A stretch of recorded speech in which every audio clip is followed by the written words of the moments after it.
We're talking about how Canelo went up front, fighting Triple G like that. So yeah, Canelo has my newfound respect, if you want to call it like that. But like, I still think that it was a draw at the end of the day. Even I don't even need to watch it again, honestly. I still am gonna score. I didn't want to watch it again. Because the fight just happened. Yeah. This past weekend. I wanted to take some time and then watch it later on, but I watched it today. Today when I watched it, I thought it was closer than when I watched it live. But yeah, that's one of the things. I don't know why a lot of people don't give Canelo credit. He is a Mexican boxer, and a lot of Mexican fans were rooting for Triple G. Yeah. I don't know if that's because he's with Golden Boy, with Oscar, the politics stuff. But one thing I did notice was, after the fight, nobody was really talking about the Clenbuterol controversy or the pay-per-view numbers. It was all about the fight. And that was. I mean, that's always a good thing. When people are that's just talking about boxing, what happens in the ring, and not outside of it. Yeah, and the way you judge that is if people at the end of the day of the fight is done, like, oh, I want my money back. Nobody wanted their money back. Because you know what I mean? Like, after Manny and Pacquiao, oh, I want my money back. Yeah. And the whole card was good. It wasn't just the main event. Well, Well, first of all, HBO did miss up badly. yeah, they did. Yeah. And I'm not trying to like reference Bob Aaron with that article that I was talking about like a couple days ago, but like he's right. Like people were waiting. Okay, look. Chris, you were at the movie theater, right? Yes, but I'm just saying a there's lot of popcorn on a lot of popcorn. I see. There's 2 days. That's how they get you, man. That's how they get you. There's 2 days that people watch boxing. Yeah. May and September. That's it. That's it. This is when all the casuals come, especially. And then when you finally have the pay-per-view, right, in May, what happens? The controversy, right? Yeah. So then you postpone all the casuals and everybody can finally watch boxing. Okay, so we have to wait till September. And then September happens. And you look at the scorecard, the undercard, right? You're like, oh, that's not bad. Mungai, Lemieux, who else? Chocolatito. Yeah, that's cool. And they decide, all right, we're not going to have it at 6 p.m. We're going to have it at 5 p.m. just so we can help out the people on the East Coast so they can watch it so they don't have to watch it at 11 o'clock or at midnight, right? And we're making so many jokes about that because you know how all the fights pretty much ended in knockouts. The first 3. That's what I'm saying. So then, like, Dan Rafael was talking about how lopsided all the fights were. Yeah. And for some reason, I thought, oh, these are good fights. No, it's because there's only one fighter, right?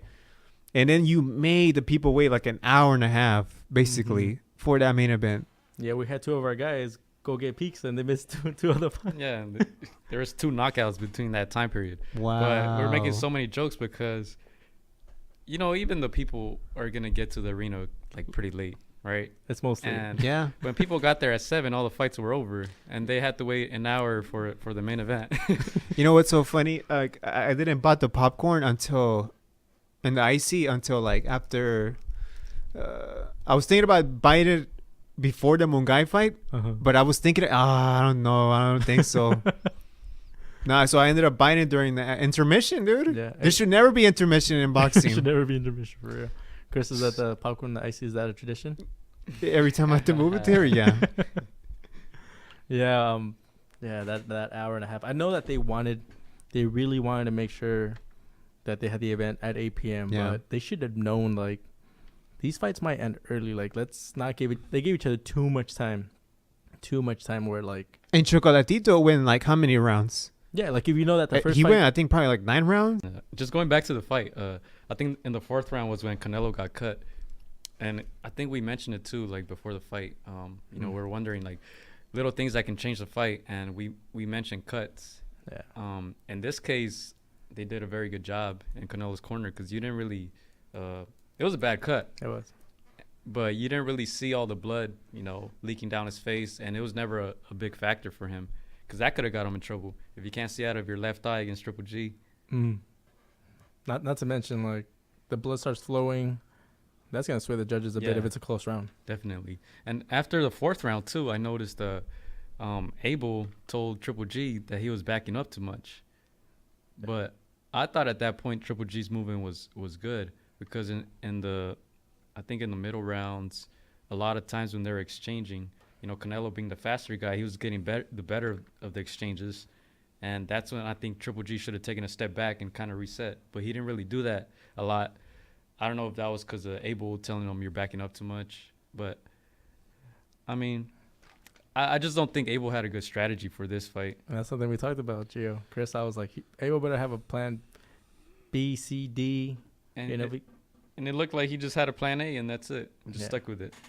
That's the thing with Abel. I think he has so much confidence in Triple G's power, his pressure. He thought that, by baiting him like Canelo in, he was gonna fight the fight that he wanted to, and that Triple G was gonna overpower him or, land those meaningful punches. But with Canelo, you always have to expect the unexpected, that this guy's gonna adapt. So you really have to have like different strategies, because that's once you get hit. Once you see something new, you're gonna have to adjust, and Abel failed to do that this time around. Yeah, and I know before the fight he was saying that he wanted to see Canelo's pretty much just stand there and go toe to toe with Triple G, and he said if Canelo does that, he's gonna be in trouble, right? He said, oh, we should give the fans the fight they want to see, and I think Canelo would be in trouble if he does that. But I mean, I don't think in any part of the fight Canelo was really in trouble, and I think that also had a big impact on the judges, because you're standing there fighting toe to toe against the most dangerous guy in boxing, right? Yeah. The power puncher, the knockout artist, Mm-hmm. and you're taking all his punches and you're throwing right back at him, right? Yeah. I think that also had a big impact on the judges. No, yeah, for sure. Yeah, Canelo showed that he has one of the best chins right now in boxing, and because there were some shots, I'm just like, I think he has a better chin than Triple G because, like I said, I think pound for pound, Triple G is probably the hardest puncher in the game, right? And Canelo was never really hurt. You could probably. I don't think Triple G has ever been hit by a guy with his type of power, right? Because I don't think Canelo has that Triple G type of power. You could argue that Abel Sanchez is a good trainer because he helped Canelo in this fight. Like, he literally motivated Canelo to fight a different style that everybody has been like calling him out. Yeah.